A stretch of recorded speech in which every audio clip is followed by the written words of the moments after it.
Just because it sounds good, I'm gonna make a little flatbread pizza with roasted red pepper hummus, a generous amount of the hummus, and then my chicken prep for the week. And then I'm gonna top that all off with pepper jack cheese.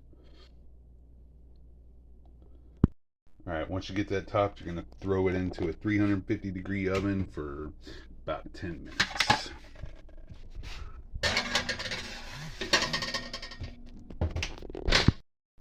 All right, after 10 minutes, grab that pizza out of there,